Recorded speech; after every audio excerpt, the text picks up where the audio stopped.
Hi everyone. Mutual ఫండ్స్‌లో SIP start చేసే వాళ్ళలో చాలా మందికి ఈ కన్‌ఫ్యూజన్ ఉంటూనే ఉంటుంది. మంత్లీ చేయాలా?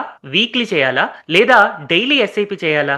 ఎలా చేస్తే నాకు ఎక్కువ రిటర్న్స్ వస్తాయి? అలాగే ఎగ్జాక్ట్‌గా ఏ డేట్‌న స్టార్ట్ చేస్తే మ్యూచువల్ ఫండ్ హిస్టారికల్‌గా చాలా ఎక్కువ రిటర్న్స్ ఇస్తుంది? ఈ విషయాలు తెలియడం కోసం నేను ఈ వీడియో చేస్తున్నాను. అయితే పూర్తిగా రియలిస్టిక్ డేటా నేను ఇక్కడ చూపించబోతున్నాను. ఈ వీడియోలో నేను చూపించబోయే ఎక్సెల్ షీట్ కింద మీకు డౌన్‌లోడ్ చేసుకోవడానికి కూడా ఆప్షన్ ఇస్తాను. అయితే ఫస్ట్ నేను దీన్ని డిఫైన్ చేయడం కోసం చేసిన ప్రాసెస్ ఏంటి అనేది చూపిస్తాను. ఎందుకంటే ప్రాసెస్ కరెక్ట్ అయితే రిజల్ట్స్ కూడా కరెక్ట్ అవుతాయి. ఫస్ట్ గూగుల్లో నేను టాప్ 10 మ్యూచువల్ ఫండ్స్ ఇన్ 2026 ఏంటి అని చెప్పి సెర్చ్ చేశాను. ఇలా సెర్చ్ చేసినప్పుడు నాకు గూగుల్ ఒక 10 మ్యూచువల్ ఫండ్స్ ఇచ్చింది. ఈ 10 మ్యూచువల్ ఫండ్స్ లో ఏ ఫండ్ సెలెక్ట్ చేసుకోవాలి అనేది కాదు నా క్వశ్చన్. ఏ డేట్ న స్టార్ట్ చేయాలి? మంత్లీ స్టార్ట్ చేయాలా? వీక్లీ స్టార్ట్ చేయాలా? లేదా డైలీ స్టార్ట్ చేయాలా అన్నదే నా క్వశ్చన్. సో అందుకని ఈ 10 మ్యూచువల్ ఫండ్స్ డేటా అంతా కూడా నేను కలెక్ట్ చేసుకున్నాను. అయితే నేను నా ప్రాసెస్ ని ఫస్ట్ స్టార్ట్ చేసినప్పుడు గూగుల్లో valuejig.com ని కనుక సెర్చ్ చేస్తే ఇలా మనకి వాల్యూజిగ్ యొక్క వెబ్సైట్ వస్తుంది. ఈ వెబ్సైట్ లో నేను డేట్ వైజ్ గా నా ఎస్ఐపి రిటర్న్స్ ని నేను తెలుసుకోవచ్చు. For example ICICI Prudential equity and debt fund ని నేను సెర్చ్ చేశాను. ఇలా సెర్చ్ చేసినప్పుడు కస్టమ్ డేట్ రేంజ్ ఉంటుంది. దీంట్లో ఫర్ ఎగ్జాంపుల్ నేను ఎగ్జాక్ట్ గా 10 years బ్యాక్ జనవరి 1st రోజున గనక నేను ఎస్ఐపి స్టార్ట్ చేస్తే ఈ రోజు ఏమవుతుంది అని తెలుసుకోవాలి అనుకున్నప్పుడు 2016 లో జనవరి 1st డేట్ గనక నేను సెలెక్ట్ చేసుకుని ఈ రోజు దాకా ఎంత రిటర్న్స్ వచ్చాయి అని దీన్ని గనక నేను అనలైజ్ చేస్తే ఆటోమేటిక్ గా ఇక్కడ రిజల్ట్స్ వస్తాయి. వాటికి సంబంధించిన పర్ఫార్మెన్స్ చార్ట్ లోకి వెళ్ళి ఎంత పర్సెంటేజ్ రిటర్న్స్ వచ్చాయి అనేది చూసుకోవచ్చు. లేదా ఓవర్ వ్యూలో కూడా నాకు ఇక్కడ రిటర్న్స్ కనపడతాయి. సో మీరు మీ ఓన్ గా టెస్ట్ చేసుకోవాలి అని అనుకుంటే ఇలా స్టార్ట్ డేట్ ని ఇక్కడ సెలెక్ట్ చేసుకుని ఎండ్ డేట్ ని సెలెక్ట్ చేసుకుని దానికి తగ్గట్టుగా ఎస్ఐపి చేస్తే ఎలాంటి రిజల్ట్స్ వస్తాయి అనేది మీరు ఫైండ్ అవుట్ చేసుకోవచ్చు. కాకపోతే నా సబ్స్క్రైబర్స్ లో చాలా మందికి తెలుసు, లాస్ట్ ఇయర్ నేను పైథాన్ కోడింగ్ నేర్చుకున్నాను. ఏఎంఎఫ్ఐ వెబ్సైట్ నుంచి నాకు కావాల్సిన ఫండ్స్ యొక్క డేటాని మొత్తం ఎన్ఏవిని నేను కలెక్ట్ చేసుకొని ఆ కోడింగ్ ద్వారా ఒక్కొక్క మ్యూచువల్ ఫండ్ యొక్క డేటాని నేను ఇలాగా కలెక్ట్ చేసుకున్నాను. సో ఫర్ ఎగ్జాంపుల్ నాకు ఇక్కడ టాప్ 10 ఫండ్స్ లో Parag Parikh flexi, Nippon India large cap fund, అలాగే ICICI large cap fund, next Quant small cap fund, Nippon India small cap fund, ఇలా ఒక 10 ఫండ్స్ వచ్చాయి కదా. వాటిని గనక నేను ఎగ్జాక్ట్ గా జనవరి 1st 2026 లో స్టార్ట్ చేస్తే లేదా జనవరి 2nd 2026 లో స్టార్ట్ చేస్తే 3rd స్టార్ట్ చేస్తే ఇలాగా 31st దాకా ఏ డేట్ న నేను స్టార్ట్ చేస్తే ఎంత రిటర్న్స్ వచ్చాయి అని చెప్పి మంత్లీ ఎక్స్ఐఆర్ఆర్, వీక్లీ ఎక్స్ఐఆర్ఆర్ అండ్ డైలీ ఎక్స్ఐఆర్ఆర్ తీసుకున్నాను. దానికి తగ్గట్టుగా నాకు అన్ని వాల్యూస్ ని పైథాన్ క్యాలిక్యులేషన్స్ లో పర్ఫెక్ట్ క్యాలిక్యులేషన్స్ తో నాకు ఇక్కడ వచ్చింది. సో నేను తీసుకున్న కండిషన్ ఏంటి అంటే జనవరి 1st 2026 నుంచి ఏప్రిల్ 1st 2026 దాకా నేను ఎస్ఐపి చేస్తే ఈ రోజున్న రిజల్ట్స్ ఏంటి అన్న కండిషన్తో నేను పైథాన్ కోడ్ రన్ చేశాను. సో ఇప్పుడు నా దగ్గర పూర్తిగా 10 డిఫరెంట్ ఫండ్స్, అది కూడా ఇండియాలో ఉన్న టాప్ 10 ఫండ్స్ ఏవి అని గూగుల్ని అడిగితే ఒకటి ఇచ్చింది కదా లిస్ట్. ఆ లిస్ట్ లో ఇచ్చిన 10 ఫండ్స్ అన్నిటికీ కూడా కంప్లీట్ డేటా ఉంది. ఈ డేటాని నేను కింద కమెంట్ సెక్షన్ లో అండ్ డిస్క్రిప్షన్ సెక్షన్ లో మీకు ఫ్రీ డౌన్లోడ్ లింక్ పెడతాను.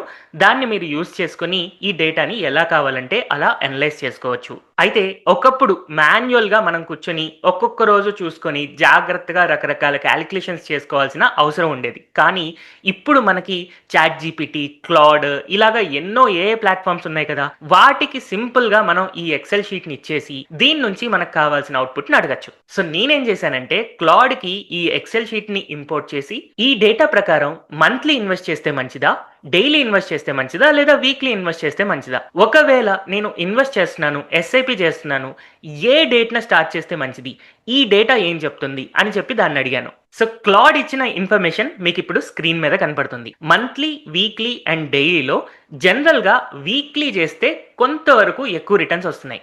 సో అది కూడా చాలా పెద్ద డిఫరెన్స్ ఏం కాదు, అట్లీస్ట్ 0.5% కూడా కాదు, 0.1% మాత్రమే. మనం ఇక్కడ చూడొచ్చు మంత్లీలో కనుక అబ్జర్వ్ చేస్తే 18.023% మీన్ వస్తే వీక్లీలో 18.033 వచ్చింది. అంటే ఎంత? 0.01%. అంటే యూజువల్ గా మనం మంత్లీ చేసినా, వీక్లీ చేసినా, డైలీ చేసినా మన రిటర్న్స్ ఆల్మోస్ట్ సేమ్ ఉంటున్నాయి. 0.01% అంటే చాలా నెగ్లిజిబుల్. సో మీరు పెద్దగా కన్ఫ్యూజ్ అవ్వాల్సిన అవసరం లేదు. మీకు ఏది కన్వీనియంట్ ఉంటే అది చేయండి. మీ ఎస్ఐపిని మంత్లీ చేసినా పర్లేదు, వీక్లీ చేసినా పర్లేదు, డైలీ చేసినా పర్వాలేదు. కానీ ఏ డేట్న చేస్తే మంచిది?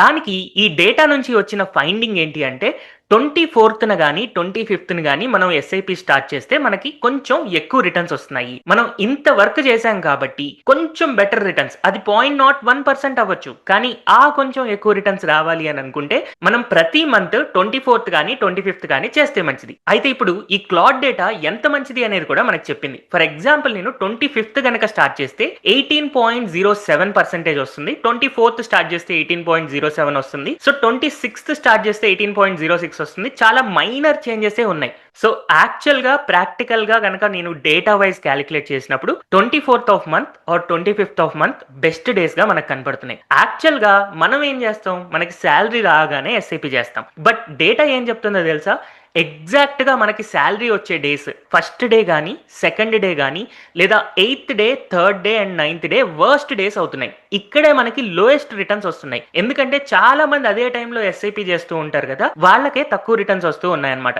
ఎంత డిఫరెన్స్ వస్తుంది అనేది కూడా నేను ఇక్కడ అబ్జర్వ్ చేస్తే 17.994 వర్స్ట్ ఉంది. అంటే డే స్టార్టింగ్ లో పెడితే నాకు వర్స్ట్ రిజల్ట్స్ వస్తున్నాయి. అండ్ ఇప్పటిదాకా మనం చేసిన డేటా అనాలిసిస్ ప్రకారం బెస్ట్ వే ఏంటి అంటే ఎవ్రీ మంత్ 24th కానీ 25th కానీ వీక్లీ పెడితే ది బెస్ట్ మనకు కనపడుతుంది అనమాట. ఆ డిఫరెన్స్ వర్స్ట్ నుంచి బెస్ట్ కి డిఫరెన్స్ ఎంత ఉంది అంటే 0.181%.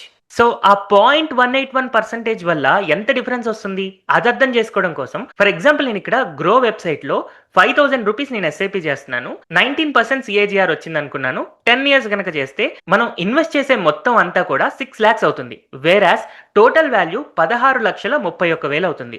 అదే ఒకవేళ ఎగ్జాక్ట్ గా 19% కాకుండా ఈ 0.181 గనక మనం యాడ్ చేస్తే 16,46,000 అవుతుంది. అంటే టోటల్ డిఫరెన్స్ ఎంత 10 సంవత్సరాల్లో కేవలం 15,000 రూపాయలు మాత్రమే. మేబీ మనం 24th ఆర్ 25th స్టార్ట్ చేయడం వల్ల కేవలం 10 సంవత్సరాల్లో 10,000 నుంచి 15,000 మాత్రమే ఎక్స్ట్రా ఎర్న్ చేయగలుగుతున్నాం, అది కూడా 5,000 ఎస్ఐపికి. అంటే సింపుల్ మ్యాథ్ ప్రకారం మనం పెట్టే డబ్బులకి అంటే మంత్లీ ఎస్ఐపికి double or triple amount additional గా వస్తుంది, అది కూడా ఒక్క మంత్ కి. అంతే తప్ప మేజర్ డిఫరెన్స్ ఏం లేదు. అందుకనే మంత్లీ చేయాలా వీక్లీ చేయాలా ఏ డేట్ న స్టార్ట్ చేయాలి అని చెప్పి పెద్దగా కన్ఫ్యూజ్ అవ్వాల్సిన అవసరం లేదు. చాలా మంది చాలా రకాల లాజికల్ చెప్తారు, కానీ రియాలిటీలో మనం పాస్ట్ డేటా అంతా తీసుకొని ఇలా మల్టిపుల్ మ్యూచువల్ ఫండ్స్ కి చెక్ చేసినప్పుడే మనకు క్లియర్ గా అర్థమవుతుంది ఎస్ఐపి కంటిన్యూ చేయడం అనేది ఇంపార్టెంట్, ఎంత లాంగ్ టైం ఎస్ఐపి చేస్తున్నాం అనేది ఇంపార్టెంట్, ఏ డేట్ న స్టార్ట్ చేస్తున్నాము, మంత్లీ చేస్తున్నామా వీక్లీ చేస్తున్నామా, ఇది మనకు పెద్ద ఇంపార్టెన్స్ ఏం కాదు. మీరు ఫ్యూచర్ లో మంచిగా రిటర్న్స్ ఎర్న్ చేయాలి అని అంటే 10 సంవత్సరాలు ఎస్ఐపి చేస్తారా, 15 సంవత్సరాలు చేస్తారా, 20 సంవత్సరాలు చేస్తారా అన్న దాని మీద మీ రిటర్న్స్ కాంపౌండింగ్ మీద ఎక్కువగా దృష్టి పెట్టండి. అంతేగాని ఏ రోజు స్టార్ట్ చేయాలి, అయ్యో నేను 5th స్టార్ట్ చేశాను 25th స్టార్ట్ చేయలేదు, ఇలా పెద్దగా వరి అవ్వాల్సిన అవసరం లేదు. 0.1 డిఫరెన్స్ అంటే చూశారు కదా, 10 సంవత్సరాల్లో ఒక 10,000 15,000 మాత్రమే డిఫరెన్స్ వస్తుంది. ఇలాంటి మిత్స్ స్టాక్ మార్కెట్ లో ఎన్నో ఉన్నాయి. మ్యూచువల్ ఫండ్ ఇన్వెస్ట్మెంట్ లో కూడా చాలా రకాల కన్ఫ్యూజ్ అవుతారు. జనరల్ గా యూట్యూబ్ లో ఇలాంటి వీడియోస్ చూడగానే ఒక రోజు పెట్టిన మ్యూచువల్ ఫండ్స్ ని అంతా ఎగ్జిట్ చేసి ఇంకో రోజుకి షిఫ్ట్ చేసేస్తా ఉంటారు. డైలీ నుంచి వీక్లీకి షిఫ్ట్ చేస్తారు, వీక్లీ నుంచి మంత్లీకి షిఫ్ట్ చేస్తారు. ఇలా రకరకాల షిఫ్టింగ్లు చేయడం వల్ల మీరు ప్రతిసారి ఛార్జెస్ పే చేస్తూ ఉండాలి, ట్యాక్సెస్ పే చేస్తూ ఉండాలి, దానివల్ల మీకు వచ్చే బెనిఫిట్ కూడా పోతుంది. అందుకనే మీ ఎస్ఐపిస్ ని యాజ్ ఇట్ ఈస్ కంటిన్యూ చేయండి. ఒకవేళ కొత్త ఎస్ఐపి స్టార్ట్ చేస్తున్నారు అని అంటే 24th కానీ 25th కానీ స్టార్ట్ చేయడానికి ట్రై చేయండి. దానివల్ల అట్లీస్ట్ ఆ 0.01% రిటర్న్స్ అయితే మనం ఎక్కువ సంపాదిస్తాం కదా. సో ఈ వీడియో నుంచి మీకు ఒక క్లారిటీ వచ్చింది కదా. ఎస్ఐపిని మీరు కొత్తగా స్టార్ట్ చేస్తుంటే 24th ఆర్ 25th స్టార్ట్ చేస్తే మంచిది. మంత్లీయా వీక్లీయా డైలీయా అంటే వీక్లీ చేస్తే కొంచెం, అది కూడా చాలా మైనర్ బెనిఫిట్ ఉంటుంది అంతే. మంత్లీ చేయగలిగితే మంత్లీ చేయండి, వీక్లీ చేయగలిగితే వీక్లీ చేయండి, పెద్ద డిఫరెన్స్ అయితే ఏం లేదు. మిమ్మల్ని కన్ఫ్యూజ్ చేయడం కోసం చాలా రకాల లాజికల్తో ఇంకొక రకం ఎస్ఐపి చేయండి, దీని నుంచి దానికి షిఫ్ట్ అవ్వండి అని చెప్పి ఎన్నో వీడియోస్ ఉంటాయి. ఏం కన్ఫ్యూజ్ అవ్వద్దు. మీ రిటర్న్స్ అనేది మీరు ఎన్ని సంవత్సరాలు ఎక్కువ హోల్డ్ చేసుకోగలుగుతారు అనే దాని మీదే డిపెండ్ అవుతుంది. కానీ ఇలా యూట్యూబ్ వీడియోస్ చూసి ఎప్పుడైతే కన్ఫ్యూజ్ అయ్యి వెంటనే షిఫ్ట్ చేస్తున్నారు అని అంటే మీ కాంపౌండింగ్ బెనిఫిట్ పోతుంది. కుదిరినంత కాలం మ్యూచువల్ ఫండ్స్ లో హోల్డ్ చేసుకుంటూ ఉండండి, ఓపికగా పేషెన్సీతో ఉండండి, అదే మీకు మల్టీ బ్యాగర్ రిటర్న్స్ తెచ్చి పెడతాయి. నేను చెప్పింది కరెక్టా రాంగా అని మీకు కింద ఇచ్చిన ఇన్ఫర్మేషన్ ని క్రాస్ చెక్ కూడా చేసుకోవచ్చు. కింద దాన్ని డౌన్లోడ్ చేసి మీరు కూడా మీ నాలెడ్జ్ తో ChatGPT or Claude use చేయండి, లేదా మాన్యువల్ గా చెక్ చేయండి.